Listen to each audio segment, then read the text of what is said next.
nhất thiết hữu vi pháp, như mộng huyễn bào ảnh, như lộ diệt như điện, ương tác như thị quán. Kinh Kim Cang Giảng Ký, tập 127. Người giảng Lão Pháp Sư Tịnh Không.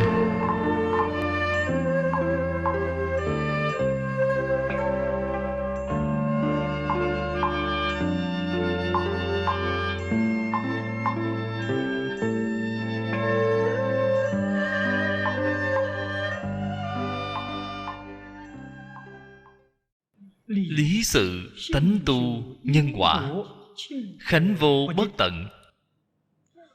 Cố thượng nhất ngữ bất đảng, tương bản kinh sở thuyết đạo lý, cai quát vô vi. Tịnh tương đại tiểu thừa Phật pháp tổng quát vô vi. Cố viết nhất thiết hiền thánh, gia dĩ vô vi pháp nhi hữu sai biệt. Cái ý nghĩa này biểu hiện ra đặc biệt rõ ràng ở trong bổn kinh. Từ quả tu Đà Hoàng tiểu thừa, bạn xem họ đoạn phiền não, chứng được quả vị tu Đà Hoàng. Thái độ của họ như chẳng có việc gì, không có đem nó để ở trong tâm. Cái này chính là biểu hiện ra không thật, không hư. Vì thế chúng ta từ chỗ này có thể thể hội được rất rõ ràng phàm thánh khác nhau.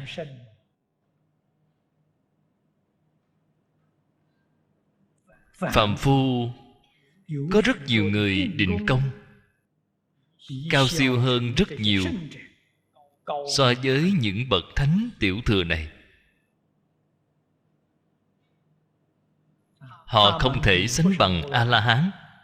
Nhưng mà nếu so với sơ nhị tam quả thì họ cao siêu hơn nhiều. Người trời tứ thiền, người trời tứ không. Cái tứ thiền bát định thế gian này, các vị phải biết, thánh nhân chứng được tam quả, họ mới ở trời tứ thiền. Cái thiền định mà thiên nhân tứ không tu đó cao siêu hơn họ. Tại vì sao thiên nhân tứ thiền, thiên nhân tứ không chúng ta không gọi họ là thánh nhân vậy? Sư quả tiểu thừa chúng ta đã gọi họ là thánh nhân rồi. Khác nhau ở chỗ nào vậy? Dụng tâm khác nhau. Sư quả tiểu thừa đã là không thật, không giả rồi. Thiên nhân tứ thiền, thiên nhân tứ không, họ vẫn có thật, có giả. Khác nhau là ở chỗ này. Định công sâu, sâu đi nữa, nếu như hai bên thật giả, không có xả bỏ thì cũng vô dụng. Cho nên sau khi định công vừa mất hết, vẫn phải đọa lạc, vẫn phải luân hồi. Sơ quả tiểu thừa, cái định công đó hoàn toàn không thật sâu, rất hữu hạn. Nhưng mà trong quan niệm của người ta đã là không thật, không giả rồi. Cho nên họ 7 lần qua lại trời và nhân gian là chứng A-la-hán, là thoát khỏi tam giới. Nếu như gặp được pháp môn niệm Phật, vừa gặp được, vậy thì họ quyết định giảng sanh. Tại vì sao quyết định giảng sanh? Bởi vì họ dùng cái thái độ không thật không hư này để niệm Phật cầu giảng sanh, thì đâu có đạo lý nào mà không giảng sanh.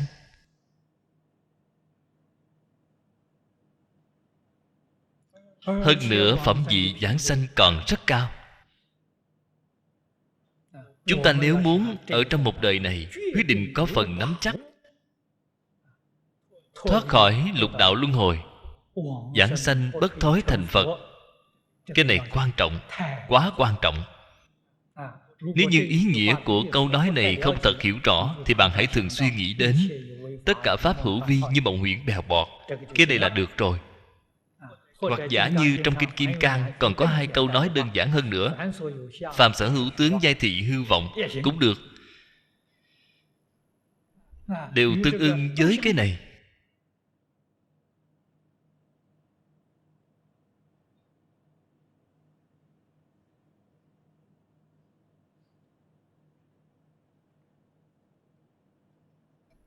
Thế Tôn ở sau cùng bản kinh đặc biệt dạy tôn giả tu Bồ Đề.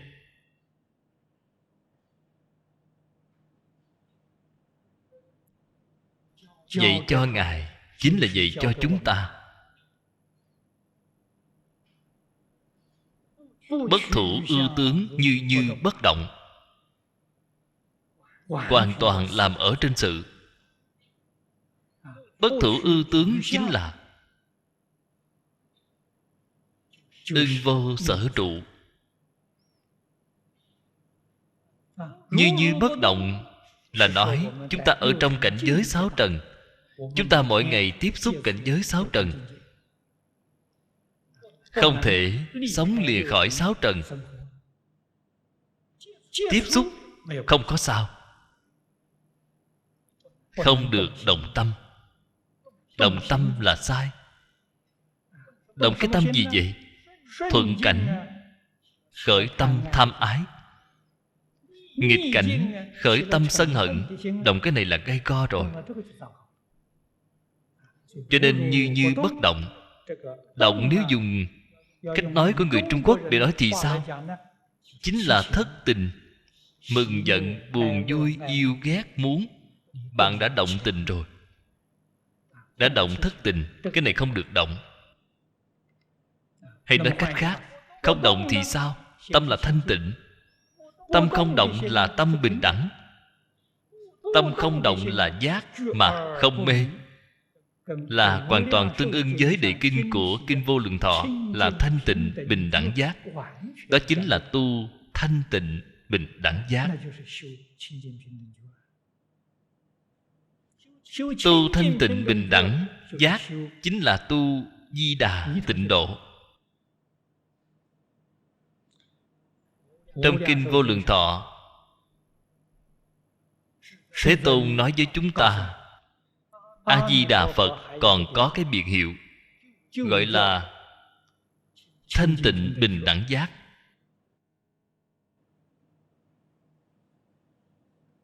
Cho nên thanh tịnh bình đẳng giác chính là biệt hiệu của A-di-đà Phật. Chúng ta có thể đem hai câu này trong Kinh Kim Cang thường hay nghĩ đến, đem nó làm được. Bất thủ ưu tướng, như như bất động, chính là đang tu thanh tịnh bình đẳng giác. Phát nguyện giảng sanh, đương nhiên giảng sanh. Cho nên cái không thật không giả này đem tất cả toàn bộ Phật Pháp Đại Tiểu Thừa thảy đều bao gồm hết rồi. Vì thế Phật ở trong Kinh nói với chúng ta nhất thiết hiền thánh. Chữ nhất thiết này là bao gồm từ Tu Đà Hoàng Tiểu Thừa cho đến Bồ Tát Đẳng Giác Viên Giáo, thảy đều bao gồm. Giai dĩ vô vi pháp nhi hữu sai biệt. Sao gọi là pháp vô vi vậy? Không thật không hư chính là pháp vô vi. Từ đó cho thấy những bậc thánh này chính là không thật không hư, công phu sâu hai cạn. Trong sự khác biệt này, nào là tiểu thừa, tứ quả, tứ tướng, đại thừa 51 cấp bậc là từ chỗ này mà ra. Trên thực tế những người này trong tâm của họ có cái cấp bậc thứ bậc này hay không vậy? Không có. Phật vì chúng ta phương tiện nói. Phần trước chẳng phải đã học qua rồi sao? Bạn muốn hỏi Tu Đà Hoàng anh chứng quả Tu Đà Hoàng hả? Họ không có. Họ không có cái ý nghĩ này. Nếu như họ nói tôi chứng quả Tu Đà Hoàng rồi, thế họ bốn tướng đầy đủ rồi. Họ có thật có giả rồi. Họ đâu phải không thật không hư. Từ sư quả tiểu thừa, tâm đã thanh tịnh rồi, tâm đã bình đẳng rồi, không có cái ý nghĩ này. Những ý nghĩ này đều là vọng tưởng phân biệt chấp trước. Cái thứ này họ lìa khỏi rồi, xả ly rồi. Chúng ta từ chỗ này mà thể hội. Sau đó bạn mới biết học tập như thế nào. Cũng đồng thời hiểu rõ tại vì sao chúng ta đời đời kiếp kiếp tu hành mà chưa thể tu được thành công. Cái chưa có tu thành công này chính là chúng ta hai bên thật hư chưa lìa khỏi. Tại vì sao chúng ta đời này tu hành công phu không đắc lực vậy? Cũng là hai bên chưa có lìa khỏi.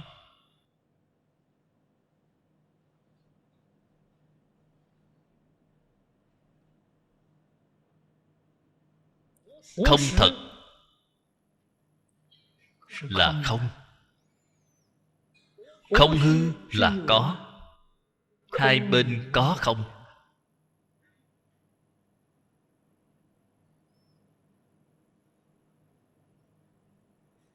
Trong bổn kinh nói pháp tướng cùng phi pháp tướng. Không thật là phi pháp tướng, không hư là pháp tướng. Pháp tướng phi pháp tướng hai bên không thủ, đều ở trên cái ý nghĩa này. Dưới đây nói lý là không, lý là không thật, sự là không hư. Tánh không thật, tu không hư. Nhân không thật, quả không hư.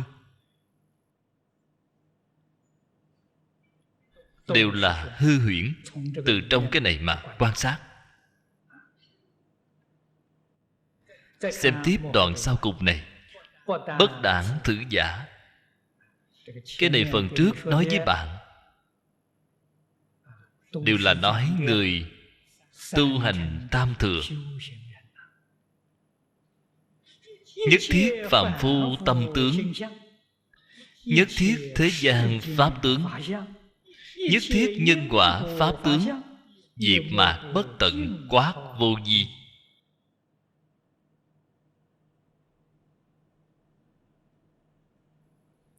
Những người giác ngộ đó tu hành chứng quả,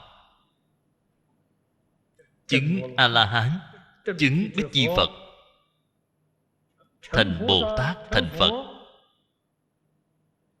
Họ là hiểu rõ không thật không hư, thể ngộ không thật không hư. Con đường họ đi là con đường chánh đạo quang minh.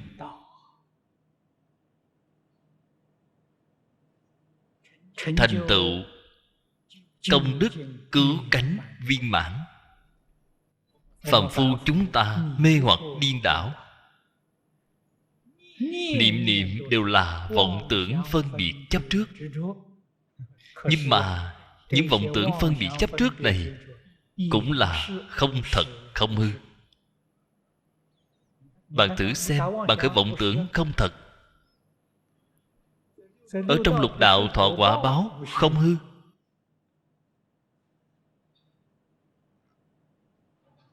Bạn thử nghĩ thật kỹ xem, có thể thấy bốn cái chữ không thật không hư này, pháp thế xuất thế gian thảy đều bao gồm rồi, thảy đều thông đạt rồi. Tâm tướng của phàm phu, tâm tướng là vọng tưởng. Tất cả pháp tướng thế gian, tâm tướng phàm phu là nhân. Thế gian những pháp tướng này là quả. Đây chính là tất cả pháp tướng nhân quả thấy đều ở trong đó, đều bao gồm hết rồi. Chúng ta cần quan sát cẩn thận, thể hội thật kỹ, sau đó mới có thể đem chân tướng của vũ trụ nhân sanh nhìn thấu. Nhìn thấu rồi, bạn sẽ không mê nữa. Không mê chính là Bồ Tát. Bồ Tát gọi là giác hữu tình. Họ không mê. Mê chính là phàm phu. Họ thật sự giác ngộ rồi. Tự chánh thị Pháp Hoa Kinh sở dĩ: như thị tướng, như thị tánh, như thị thể, như thị lực, như thị tác, nhất trực đáo như thị, bổn mạc cứu cánh. Đây là một đoạn kinh văn vô cùng nổi tiếng trong Kinh Pháp Hoa, là thập như thị. 10 câu thập như thị này là một đoạn kinh văn vô cùng quan trọng trong Kinh Pháp Hoa. Cũng có thể nói là trung tâm của toàn bộ Kinh Pháp Hoa.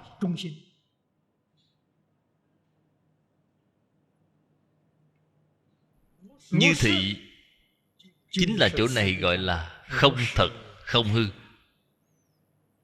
Như thị tướng, tướng không thật không hư. Như thị tánh, tánh không thật không hư. Bạn đem hai cái chữ như thị này đổi thành không thật không hư, cái ý nghĩa đó càng dễ hiểu hơn.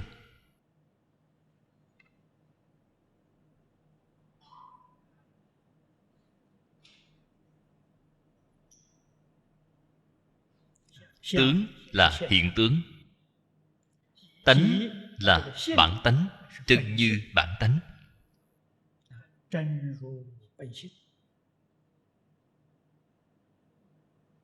Thể là lý thể.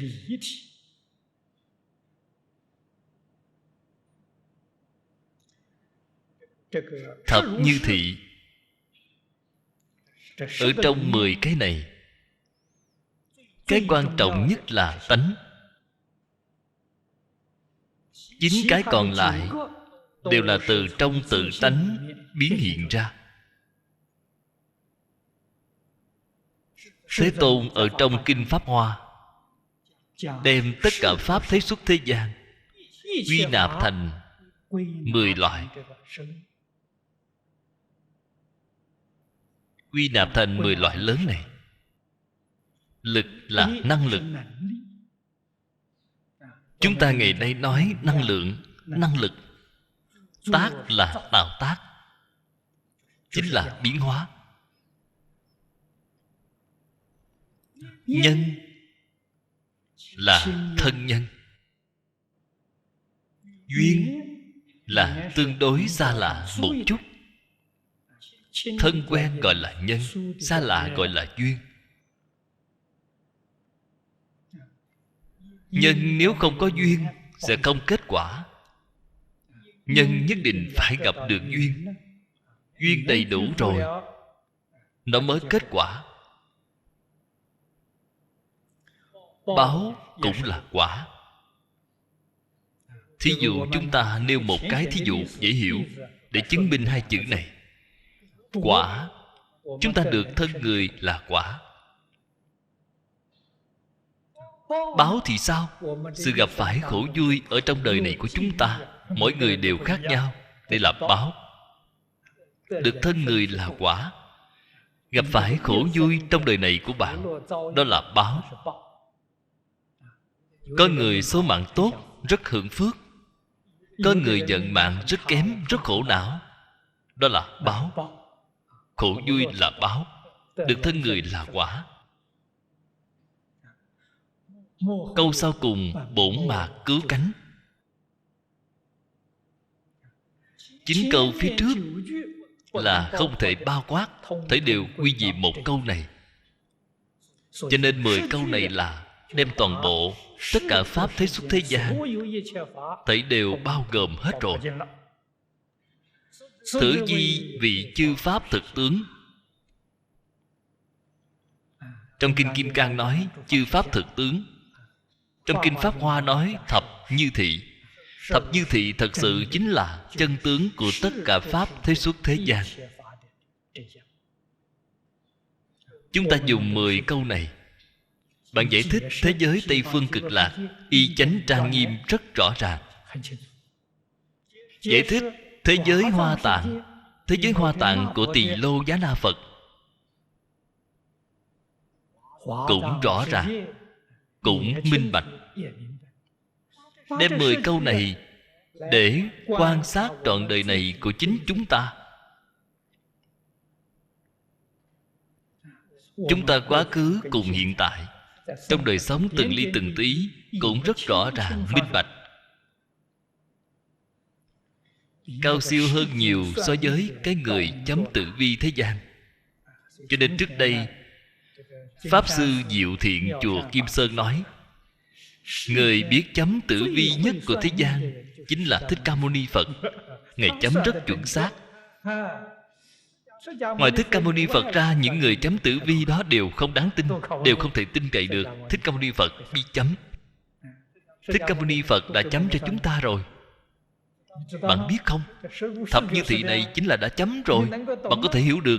Hãy đem cái này để thử xem cho mình. Vận mệnh cả đời của mình nhìn thấu rõ ràng, rất minh bạch.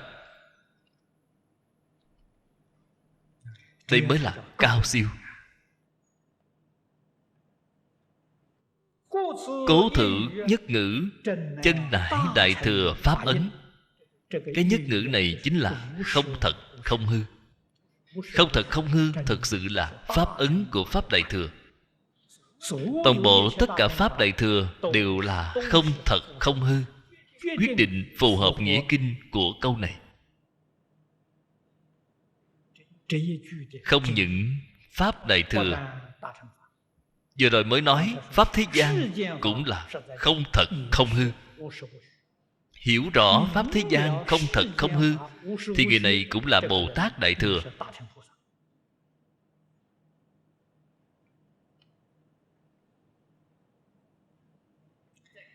Xem tiếp kinh văn dưới đây. Tu Bồ Đề, nhược Bồ Tát, tâm trụ ư pháp di hành bố thí. Như nhân nhập ám, tắc vô sợ kiến. Đây là nói từ trên thí dụ. Cái khoa đề này rất rõ ràng. Dụ trụ pháp chi hóa.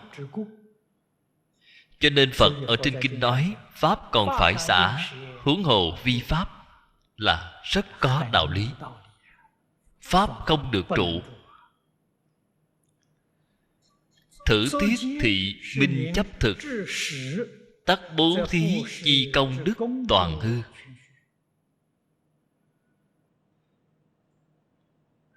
Trụ vào pháp, cho rằng pháp là thật sự có. Chấp trước ở trên pháp tướng, cho rằng pháp là có thật. Cái này sai rồi. Cho nên công đức đều không có. Các vị nhất định phải biết, không trụ khó. Phàm phu chúng ta thật sự đặc biệt là tập khí nghiệp chướng sâu nặng, không biết bắt tay làm từ đâu. Kinh Bát Nhã này nghe đến thấy rất là có hứng thú. Bạn có thể làm được không? Không làm được, vẫn là có chấp trước. Không có cách gì nhìn thấu, cũng không có cách gì buông xả. Hay nói cách khác, phí công nghe rồi, giảng uổng công.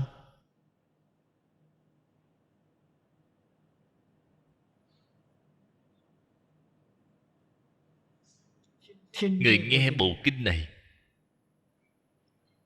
tôi nghĩ sẽ không ít hơn 3.000 người. Người đến kẻ đi. Có người hôm nay đến, ngày mai không đến.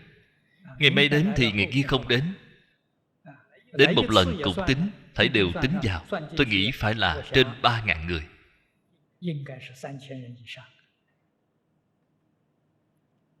Ở trong hơn 3.000 người này, người nào nhìn thấu, người nào buông xả, một người cũng không có. Chúng ta bộ kinh này chẳng phải uổng công giảng sao?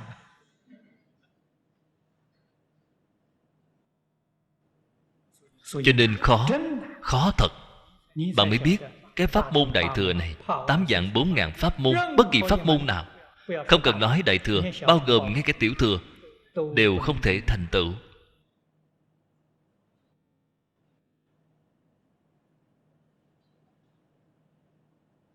Cái này mới biết cái khó của Phật Pháp.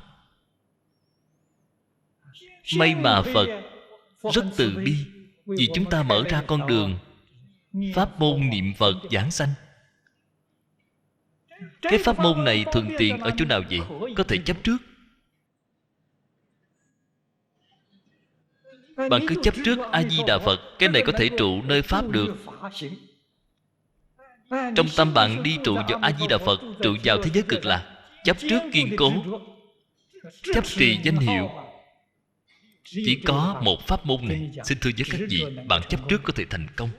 Ngoài các pháp môn này ra, 8 vạn 4 ngàn pháp môn, vô lượng pháp môn tìm không ra, đều là phải phá chấp trước mới có thể thành công. Không có chấp trước mới có thể thành công, chứ không có cái đạo lý này. Chưa có nghe nói bao giờ. Chấp trước niệm A-di-đà Phật, giảng sanh thế giới Tây Phương Cực Lạc, sanh phàm thánh đồng cư độ. Nếu không chấp trước, đó thì cao rồi. Sanh phương tiện độ, thực báo độ, tịch quang độ, đó là cao rồi. Chấp trước có thể ra khỏi tam giới, có thể đi về nơi đó của A-di-đà Phật, phàm thánh đồng cư độ là khá rồi. Có phải không? Là được rồi. Huống hồ về thế giới Tây Phương Cực Lạc rồi, được oai thần bổ nguyện của A-di-đà Phật gia trì, lập tức đem chúng ta nâng lên đến địa vị thất địa trở lên. Cái này là thật sự bất khả tư nghị. Cho nên ở thế giới Tây Phương Cực Lạc, thời gian rất ngắn thì thành Phật rồi. Đây là pháp môn đặc biệt, phải cần có phước báo. Phước báo gì vậy? Tin tưởng. Tin là có phước báo rồi. Cái pháp môn này gặp được rồi. Không tin thì người này không có phước báo. Trong Kinh Di Đà nói, không thể ít thiện căn phước đức nhân duyên mà được sanh về nước kia. Người tin là có phước. Người chịu phát nguyện thì cái phước báo đó càng lớn hơn. Thế gian không có phước báo của bất kỳ người nào có thể sánh bằng họ được. Bởi vì họ không bao lâu là làm Phật rồi. Bạn nghĩ cái phước báo này bao lớn. Cho nên khi chấp, thật là không có công đức rồi. Sao gọi là công đức? Đây là điểm chúng ta cần phải nhận thức rõ ràng. Công đức là giới, định, huệ. Do giới được định. Giới là công, công phu. Thì giới là công. Được định, định là đức. Chữ đức này cùng với chữ được, trong đạt được, được trong được mất là cùng một ý nghĩa. Bạn có một phần công phu, bạn nhất định sẽ có đạt được. Cho nên trì giới có công thì được định rồi. Tu định có công là khai huệ rồi. Đây là công đức. Nếu như vừa chấp trước thì sao?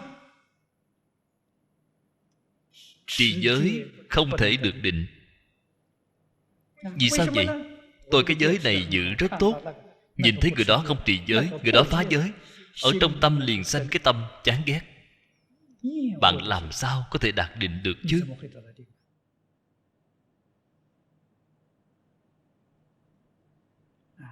Cái trì giới đó không biết cách dùng công, không như Pháp. Các vị nhất định phải biết, Thế Tôn dạy người tu hành là dạy mỗi một mình bạn, không có dạy bạn nhìn người khác. Nếu bạn nhìn người khác, đạo nghiệp của bạn ở trong đời này nhất định không thể thành tựu. Cho nên trong Kinh Hoa Nghiêm, Thiền Tài Đồng Tử chỉ có một người, không có đồng tham đạo hữu. Nếu như thiện tài còn có bạn học thì thiện tài cũng đi đức rồi. Vì sao vậy? Bạn học, anh với tôi giống nhau mà. Tâm cung kính không có. Ở đây một người bạn học cũng không có. Cho nên tất cả chúng sanh đều là Phật, đều là Bồ Tát, đều là Thầy. Thì cái lễ kính chư Phật đó của họ mới làm được viên mãn. Cho nên không được có bạn học. Hay nói cách khác, người tu hành chân chánh bản thân là đứng ở vị trí thấp nhất. Người khác đều ở trên đầu ta. Bạn mới có thể tu thành công. Yêu ma quỷ quái đều ở trên đầu ta, đều phải lễ kính, đều là chư Phật Như Lai. Quán tưởng như thế nào vậy? Chư Phật Như Lai thị hiện. Thị hiện cảnh giới thiện đến vậy ta. Ở trong cảnh giới thiện không sanh tâm ưa thích. Thị hiện yêu ma quỷ quái. Ở trong nghịch cảnh ta không sanh tâm sân hận. Thanh tịnh bình đẳng của bạn tu từ chỗ nào vậy? Phải ở trong cảnh giới rèn luyện mà ra. Lìa khỏi những cảnh giới này bạn tu cái gì? Cho nên người tốt, người xấu, thuận cảnh, nghịch cảnh đều là thiện tri thức. Ở trong tâm của ta đều là bình đẳng. Ta ở trong cái này tu thập đại nguyện dương, có một mảy may ý nghĩ phân biệt, thì cái công đức thập đại nguyện dương đó của bạn toàn là giả, thấy đều không có rồi. Cái mà bạn tu đó là phước đức. Công đức biến thành phước đức. Công đức không có, phước đức có.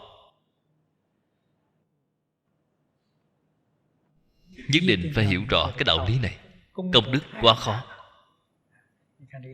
Bạn xem trong kinh thường nói, lửa đốt cháy rừng công đức. Lửa là gì vậy? Nổi giận.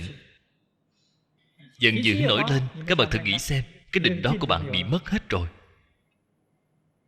Định không có thì giới cũng không còn.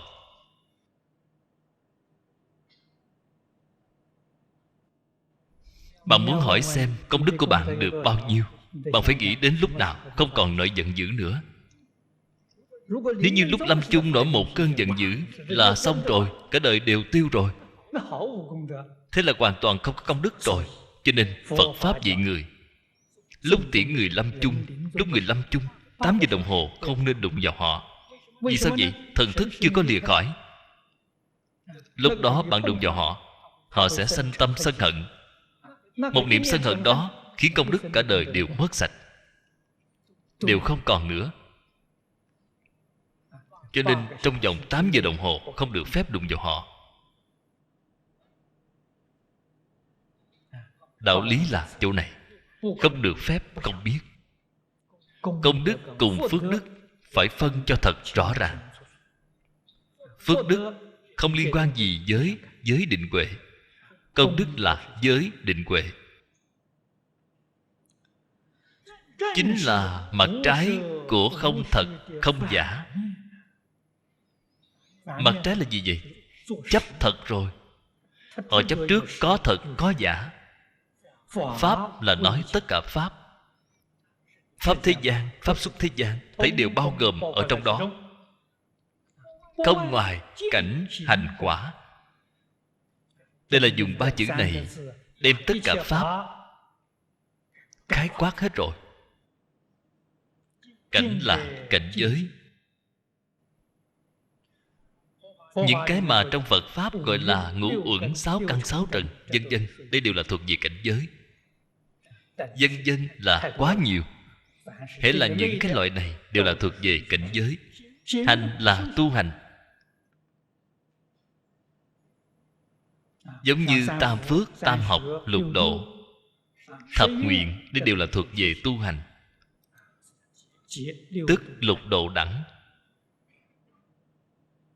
Quả là quả vị. Thập trụ, thập hạnh, thập hồi hướng, thập địa, cho đến Bồ Đề vô thượng. Người tu hành chân chánh. Cho nên vì lý do đó không thể không rõ kinh. Nghĩa kinh không rõ, bản lý không thông. Đạo lý không rõ, chân tướng sự thật không tin tưởng. Cổ nhân thường nói, kinh không thể không đọc.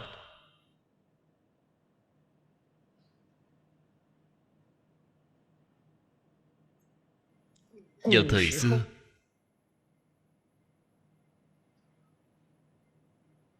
Trung Quốc người đọc sách nhiều. Bởi vì xã hội Trung Quốc tôn sùng tri thức. Mở lịch sử của Trung Quốc chúng ta ra, lịch sử mấy ngàn năm này có thể nói là bộ lịch sử của phần tử tri thức. cổ nhân Trung Quốc chúng ta nói là giai cấp sĩ đại phu. Cái giai cấp sĩ đại phu này chính là chúng ta hiện nay gọi là phần tử tri thức. Người Trung Quốc tôn trọng phần tử tri thức. Cho nên người trước đây có một câu nói: mọi thứ đều là thứ phẩm, chỉ có đọc sách là cao hơn cả. Ấn Độ có 4 loại giai cấp, mọi người đều biết. Trung Quốc cũng có 4 loại giai cấp: sĩ nông công thương. 4 loại giai cấp của Trung Quốc, giai cấp nào xếp ở vị trí thứ nhất vậy? Sĩ là gì? Người có học thức. Phần tử trí thức xếp ở thứ nhất. Thứ hai là nông phu. Nông phu canh tác rất vất vả, có cống hiến rất lớn đối với xã hội. Thứ ba là công nhân, cũng rất vất vả, cực nhọc. Cái người không làm mà thu lợi đó là thương nhân. Họ có tiền, xếp ở cuối cùng, xếp tên xếp ở cuối cùng. Hiện nay xã hội điên đảo rồi. Hiện nay thương nhân là thứ nhất, công nhân là thứ hai, nông dân là thứ ba, người có học thì xếp ở cuối cùng. Hiện nay người có học không đáng một xu. Điên đảo rồi, xã hội điên đảo rồi.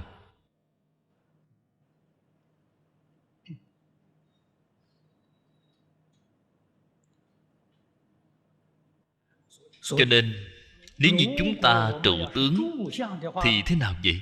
Là sai.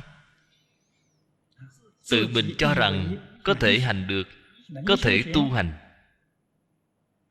Đây là tu phước. Niệm Phật cũng là tu phước, trì giới cũng là tu phước, tham thiền cũng là tu phước, hoằng pháp lợi sanh cũng là tu phước. Ở trong đây không có trí huệ. Trí huệ là gì vậy? Lìa tướng là trí huệ. Tuy ta làm rồi, ở trong tâm như chẳng có việc gì, nó mới có thể sanh trí huệ. Hơi có một chút chấp trước. Như hữu danh dự đẳng tưởng tiện trụ ư cảnh.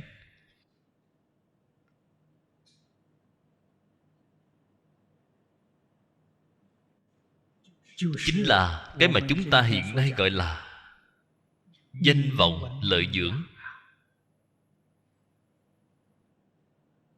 Háo danh. Có cái này bạn trụ ở trên cảnh. Tâm có giữ cái sở đắc, bạn trụ ở trên quả.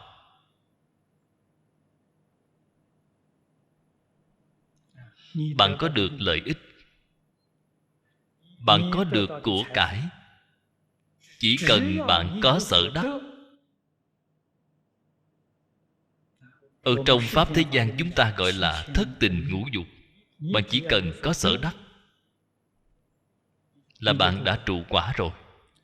Từ đó cho thấy, nếu như 3 sự việc này chúng ta đều không tránh khỏi, bạn cảnh hành quả thấy đều trụ, thì hoàn toàn đi ngược lại với giáo nghĩa Đại Thừa rồi. Cái này không gọi là học Phật.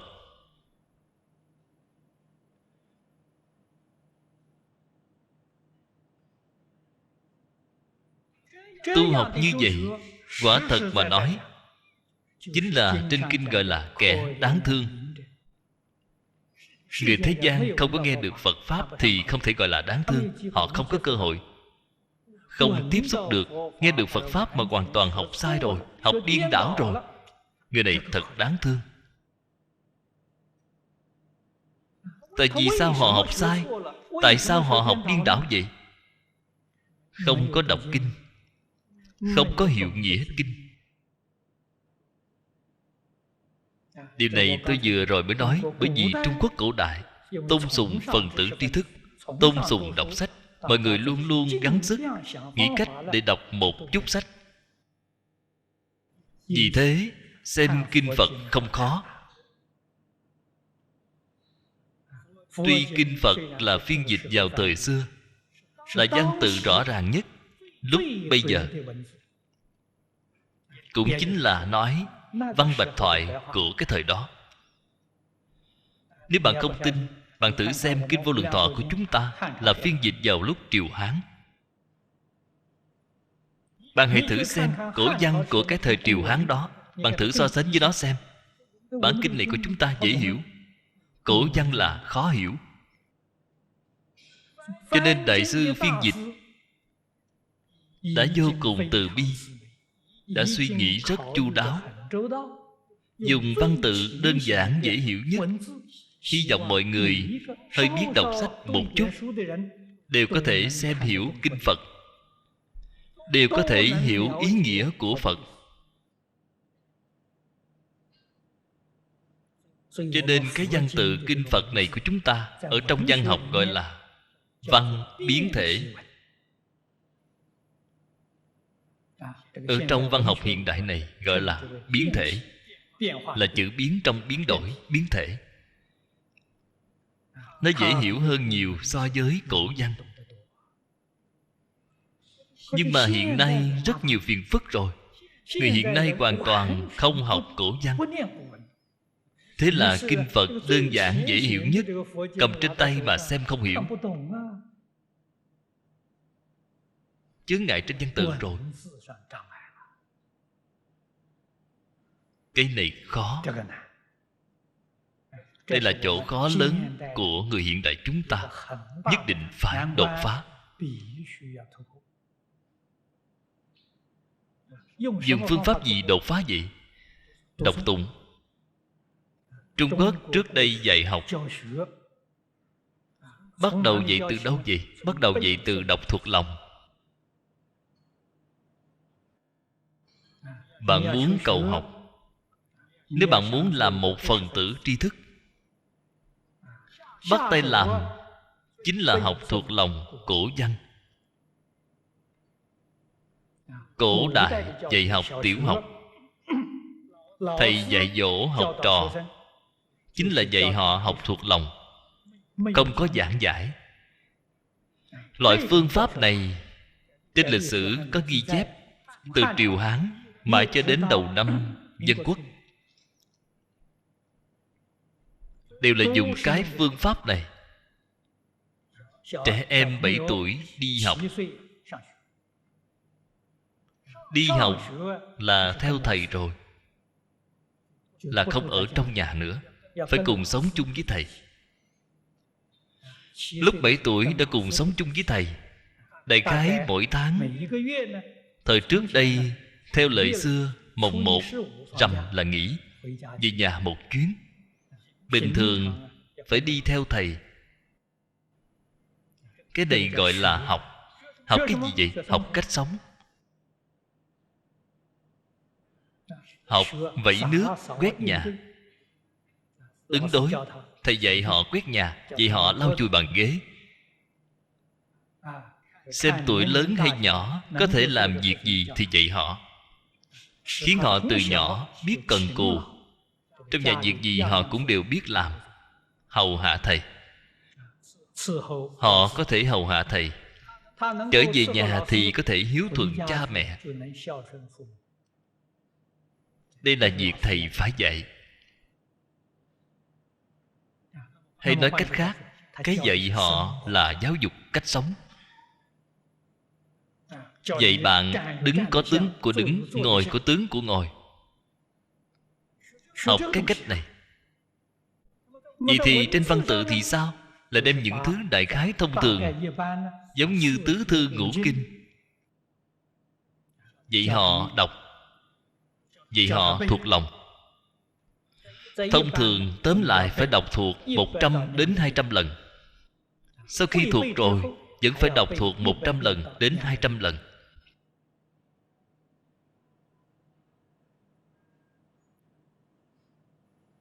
Cái dụng ý đó ở chỗ nào vậy? Tu định, giới định huệ. Trẻ con không bảo chúng học thuộc thì chúng cũng nghĩ ngợi lung tung. Mỗi ngày bảo nó học thuộc lòng, vì thế nó sẽ không có thời gian để khởi vọng tưởng nữa. Tâm chúng được định. Từ 7 tuổi đến 12 tuổi, cái tâm đó định rồi. Nhiều năm như vậy sẽ khai trí huệ. Huệ là sinh ra từ trong định. Cho nên đến 13, 14 tuổi vì sao vào Thái học. Ở trong Thái học thầy giảng giải những sách mà bạn trước đây đã học thuộc này, hiện nay giảng giải. Hiện nay bởi vì có định khai trí huệ rồi mới giảng. Nếu bạn chưa có khai trí huệ, giảng có tác dụng gì chứ? Giảng cũng không hiểu. Cách giáo dục vào thời xưa rất hay, vô cùng đáng tiếc. Đến thời gian Quảng Nam Dân Quốc, học tập theo người ngoại quốc, cái này hại thê thảm cho thế hệ này của chúng ta. Trí huệ hoàn toàn không có rồi, định cũng không có, huệ cũng không có rồi. Suốt ngày nghĩ ngợi lung tung, vọng tưởng phân biệt chấp trước gia tăng. Cho nên xã hội thế hệ này của chúng ta bị thê thảm đến như vậy. Thế gian đại loạn, người không có trí huệ. Ở trong cửa Phật, trước đây vừa vào cửa Phật, 5 năm học giới. Cái 5 năm học giới đó không phải học giới luật, 5 năm học giáo dục, cách sống. Là giống như hiện nay, rất nhiều trường học, học sinh mới vào.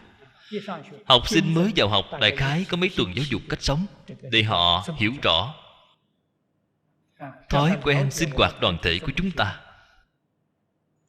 Người xuất gia chúng ta lúc mới xuất gia 5 năm giáo dục cách sống là học cái này. Ngoài cái này ra còn học kinh. Kinh 5 năm này học như thế nào vậy?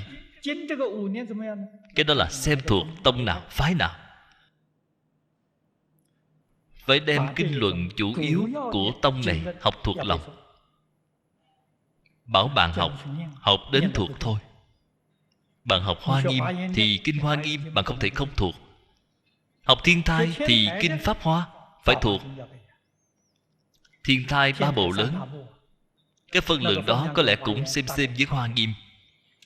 Kinh Pháp Hoa, câu chữ kinh Pháp Hoa do Trí Giả Đại Sư chú giải, huyền nghĩa 10 quyển.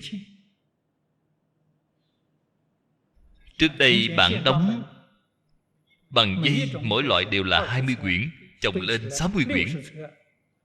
Cái đó trong khoảng 3 năm phải học thuộc, bạn mới có tư cách học Thiên Thai.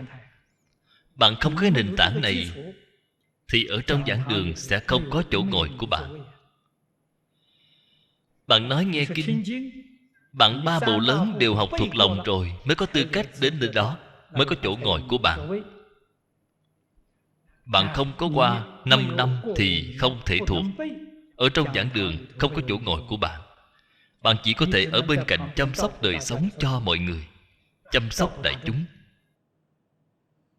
Trước đây ở trong Tùng Lâm Tự Viện của chúng ta dạy học nghiêm khắc như vậy.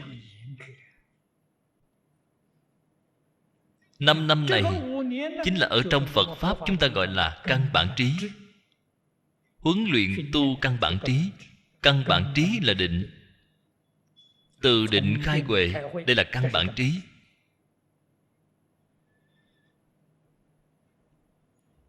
Cho nên bạn xem giống như là ở 5 năm trong tự viện, không có học được gì, thầy cũng chẳng có dạy gì. Chỉ đưa bạn một quyển sách, bảo bạn học, bảo bạn thuộc lòng.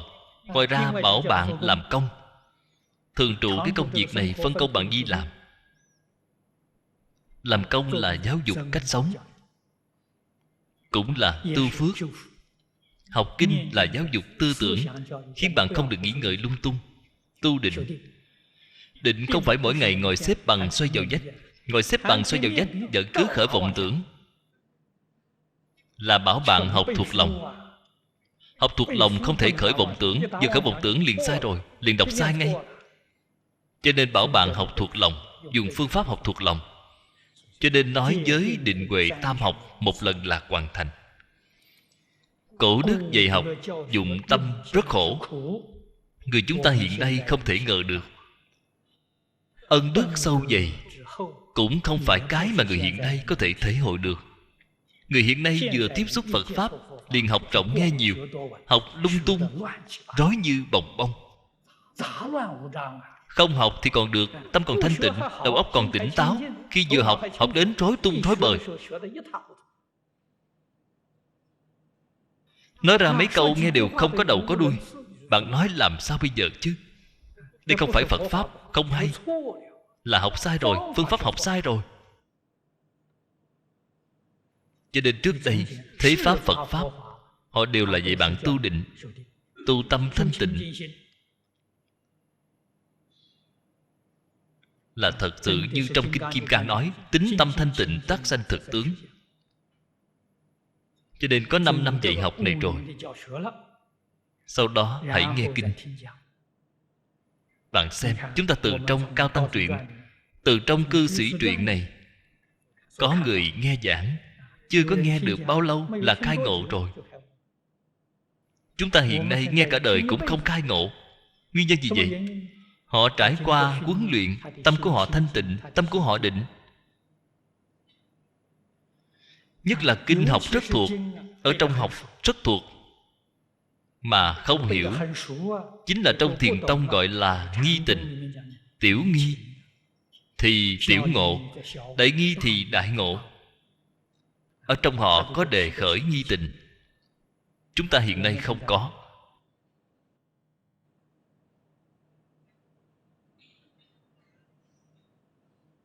Đây là nói rõ biết định không được có trụ. Vừa trụ liền hỏng ngay. Cảnh hành quả đều không được trụ. Như vậy mới có thể phù hợp không thật không giả, mới có thể phù hợp ưng vô sở trụ nhi sanh kỳ tâm. Đây là thật sự đang học Đại Thừa, thật sự đang học Bát Nhã.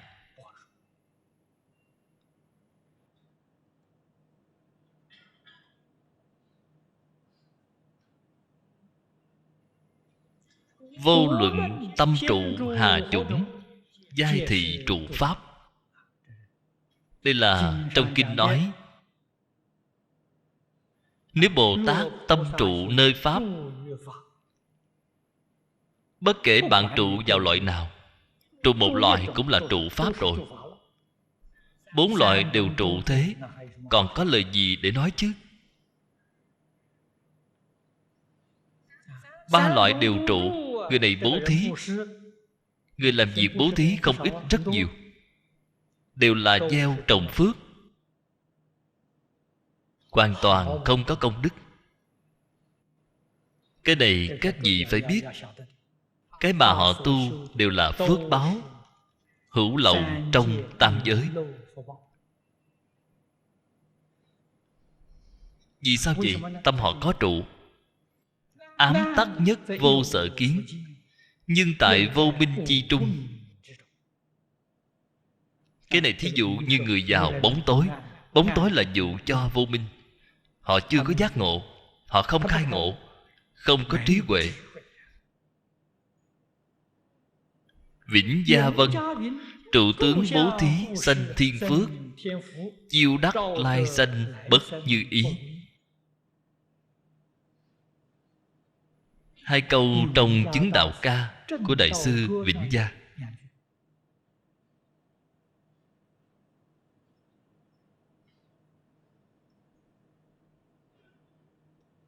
Trụ tướng bố thí, quả báo tương lai sanh thiên, hưởng thiên phước.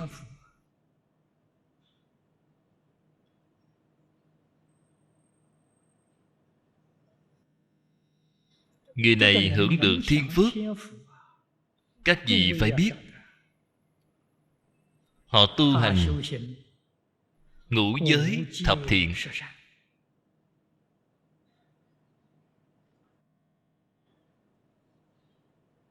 từ bi hỷ xả,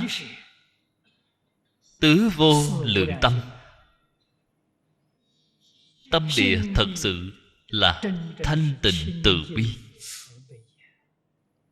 mới có thể sanh thiên.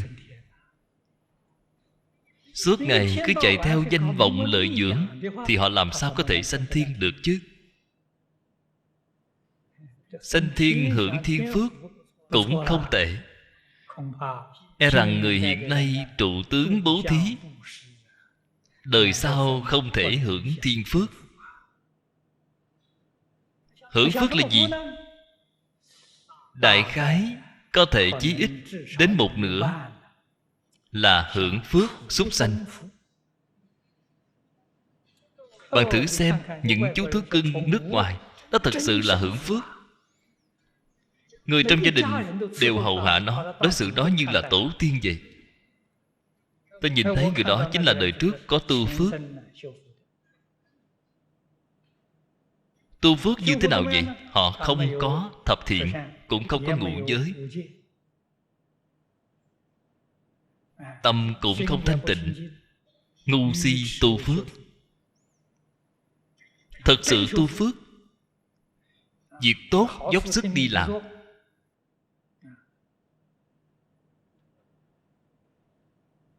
Đạo lý chân tướng sự thật của vũ trụ nhân sanh không rõ, đời sau đến cõi súc sanh. Súc sanh là ngu si.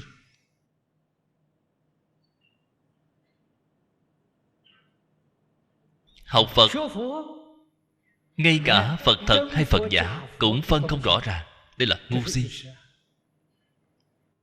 Ở trong cái xã hội này hiện nay của chúng ta, trong Kinh Lăng Nghiêm nói rất hay: tà sư thuyết pháp như hằng hà sa. Cho nên Phật Pháp ở trong cái xã hội hiện đại này của chúng ta, những điều mà chúng ta nhìn thấy, có Phật Pháp giả,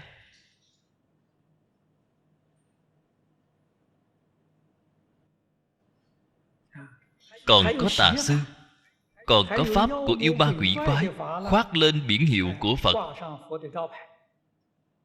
Bạn không thể không phân biệt, không thể không hiểu rõ.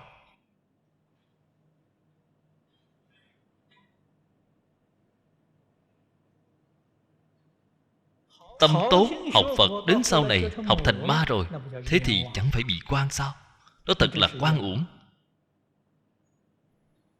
Nhất định phải phân biệt rõ ràng, nhất định phải có trí huệ.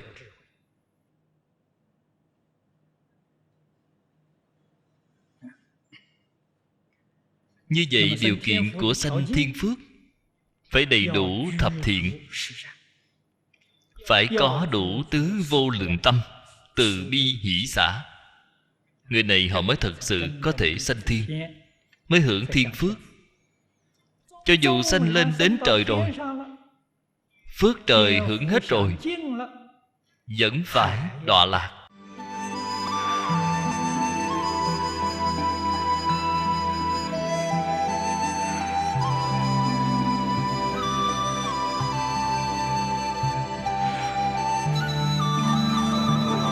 Cẩn dịch Viên Đạt Cư Sĩ, Vọng Tây Cư Sĩ, Vọng Tây Cư Sĩ @gmail.com. Người đọc Hạnh Quang. Phát tâm cúng dường do gia đình Phật tử Thiện Đức thành kính cúng dường. Nguyện cả thảy chúng sanh đều tín niệm Di Đà, đồng cầu sanh về nước Cực Lạc. Nguyện đem công đức này trang nghiêm cõi nước Phật, trên đền 4 ơn nặng, dưới cứu khổ 3 đường. Nếu có ai thấy nghe đều phát tâm Bồ Đề, hết một báo thân này đồng sanh về nước Cực Lạc. Nam Mô A Di Đà Phật.